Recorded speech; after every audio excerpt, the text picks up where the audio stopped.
xamante ñoom ñaar mënuñu fee nekk ay meilleur ami yu gaaw yoo xam ne ba ñu war a def son Viviane gi nga son Viviane boobu Viviane da ko génnee pour ñoo xam ne ay meilleur ami. waaw léegi est-ce que yow tam nag fiiroo tamit est-ce que fiiroo yow tam nag ci sa xarit daal nga tànk tamit dégg naa ci ay waxam mu ne xaw ma lan ak la parce que ñoom dañ ma ko daan tooñee naan ma yow Binta dangaa fiir ma duma fiire ñaar ñii loolu bu ma koy def comme ça parfois ñoom ñaar ñuy kottante ma ne naa yéen a jëlante tey loolu sama xarit yëpp laa koy def man noonu laa mel comprendre nga man noonu laa mel damay foo noonu rek waaye man fiirewu ma leen ndax amalu ñu ma benn njëriñ ba ma war leen a fiire te nag gis nga Fatou Ndiaye bu répee defoon na ma leneen tamit suñu publicité mbuur bi jotewaat nañ fa tamit suñu Saint-Louis bi xaw ma mbuur bi jote nañ fa gis nga vidéo yi ngeen doon gis noonu yëpp fekk maak Fatou Ndiaye jote nañ ba ne saay ñu publier ma ne tekkaaral moom tam mu ne tekkaaral yaa ngi dégg Fatou Ndiaye lan lañ jote woon dañ doon nekk ci biir piscine bi di waxtaan ñun ñëpp di kaf di foo di ree gis nga fekk journée boobu noonu lay soog ak yendu kinne ak jour boobu lay soog a yendu ak kinne ak man ñun ñett ñu ànd Saint-Louis di dem di defa ji suñu publicité xam nga tey jii rek nañ waxante dëgg xam nga ñun ñett ñëppay ànd tey Fatou Ndiaye bu daan def ak man benn affaire bu ko defulee ak man ci journée boobu man na ma naan kii dafa changé wala kii dafa bëgg connaissance ak kinne vite fait Fatou Ndiaye jour boobu noonu bu doon àbb xaalis sax Fatou Kiné Ndiaye lay àbb xaalis man duma àbb xaalis si jour boobu noonu jour publicité bi diw na Kiné Ndiaye bër goo xam ne ba buy àbb xaalis sax Fatou Kiné Ndiaye lay àbb xaalis mu ne Kiné Ndiaye am nga 100 000 francs ci sa wéef xaw ma lan ak lan Kiné Ndiaye ne ko non non yoruma dem man tamit mu laaj ma ne ko yoruma fekk sama wéef am na xaalis mais man maa ko bañoon a aal parce que li mu def moo ma metti gis na nit booy ànd ak nit surtout ñetti nit yoo xam ne ñaar ñi ñoo njëkk a xamante te ñaar ñi dañ laa présent comme tey sama diggante maak Kiné ak Fatou Ndiaye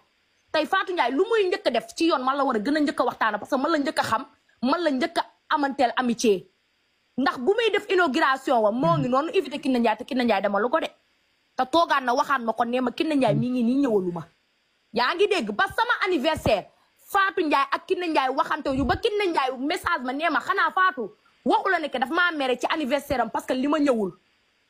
ma ne ko Fatou Ndiaye waxuma dara parce que gisa man kenn du ma yóbbu yaa ngi dégg mu ngi noonu nag ñu dem Mbuur ñu jote fa jote bu metti ñu nekk ci biir piscine bi di kaf di foo di ree après mu am benn mot bu ma wax nag benn mot bu ma wax bu ma metti wallahi azim moo boobu rus naa ko wax ci sax ci biir réseaux sociaux yi da doon xas sama copain dafa am nag problème communication très bien da doon xas sama copain la doon xas fekk ñu ngi toog ci biir piscine bi yooyu noonu di waxtaan di kaf di ree mu xas sama copain xas bu ma metti sax wallahi azim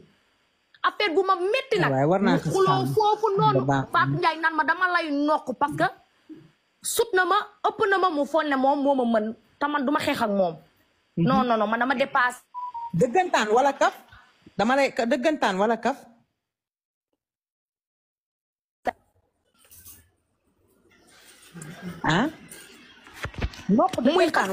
muy xas sama copain wallahi azim mu ne ma dama lay day dagg laa toll après ñu waxante fa ay bal mu wax ma bal ma tontu ko bal ñu waxante ay bal ba ci fajar gi Fatou Ndiaye moo ma fekk fi ma tëdd mu ne ma Binta baal ma àq ma ne ko baal naa la ma ne ko waaye bu beneen yoon dama lay nokk dëggantaan Binta dama lay nokk dëggantaan kaf wala kii dëggantaan Ndiaye Fatou ñu ngi lay woo mu ngi metti Kiné Ndiaye moom moo ñu doon àtte ak ñu doon defal vidéo kon daal maanaam kon dafa Kiné Ndiaye moo ñu doon àtte ak Fatou déglul ma expliqué la ci biir piscine bi daf ma doon jaay réew naan ma nag boo waxee ma nokk la ba nga duwul ma ne ko fii nokk mënoo fee nokk kenn ma ne ko boo bëggee nokk nga ñëw nokk ma léegi yaa ngi comprendre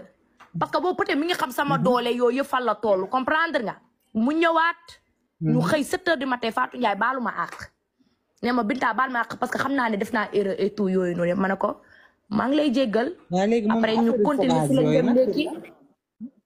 après si lañ ñëw ñu dem ndékki ka foore yooyu yëpp Fatou Ndiaye maa moom jote nañ ba ne saay du c'est pas la première fois ñuy jote de